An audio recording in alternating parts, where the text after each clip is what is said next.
So, what happened to Paul Davis? Paul Davis was born on April 21st, 1948, in Meridian, Mississippi, a town that also gave us Jimmie Rodgers, the father of country music. Davis grew up in the South, surrounded by gospel, country, and R&B, and these genres would all make their way into his music. He wasn't flashy, he wasn't a rock god, but what he was genuine, and he brought that authenticity to every song he sang. His music career began in the 1960s with a local band called the Six Soul Survivors, and later the Endless Chain.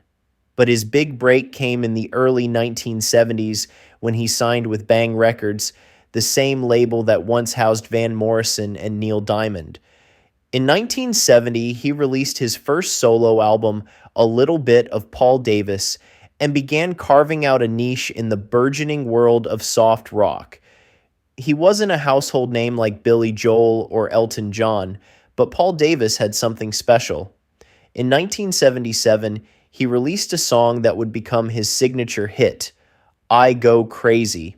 That song climbed the Billboard Hot 100 for a staggering 40 weeks, setting a record at the time.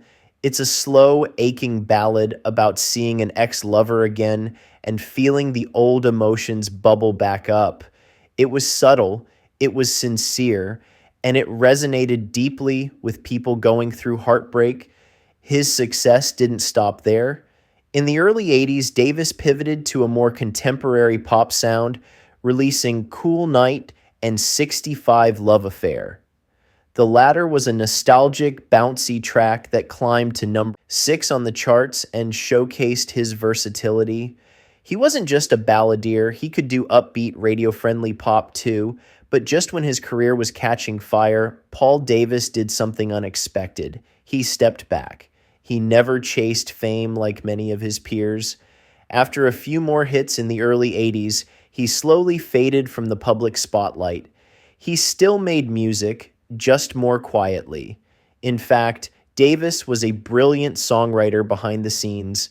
He wrote Meet Me in Montana, a number one country hit for Dan Seals and Marie Osmond. He had a number one country hit with Marie Osmond on the song You're Still New to Me. He also collaborated with other artists like Tanya Tucker and Paul Overstreet on I Won't Take Less Than Your Love. He even recorded some Christian music, reflecting the spiritual side of his life that mattered deeply to him. So why did he walk away from the spotlight? It wasn't a scandal. It wasn't burnout. It was a choice. Paul Davis was never comfortable with fame. He was, by all accounts, a private and deeply thoughtful man who valued integrity over attention. He stayed in Mississippi, close to his roots, and prioritized his personal life over a relentless chase for chart success. He wrote, produced, and recorded when he wanted to, not when the industry demanded it. But sadly, Paul Davis's life was cut short. On April 22nd, 2008, just one day after his 60th birthday, Paul Davis died of a heart attack at his home in Meridian. His death didn't dominate the headlines. There were no big memorial concerts, but for those who knew his music, his passing was a quiet heartbreak, much like the man himself. So, what happened to Paul Davis? He wrote hits, he stepped back, he lived simply, and he died young, but most importantly, he left a mark. His music is still here. It's in the quiet hours, the long drives, the late night reflections. You'll find it in I Go Crazy when you miss someone who used to mean everything.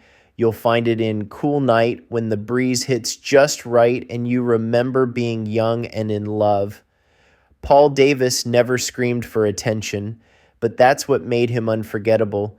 His songs whispered, and they stayed with you. So maybe he didn't want to be a superstar. Maybe he just wanted to be heard. And in that quiet, soulful way, he still is.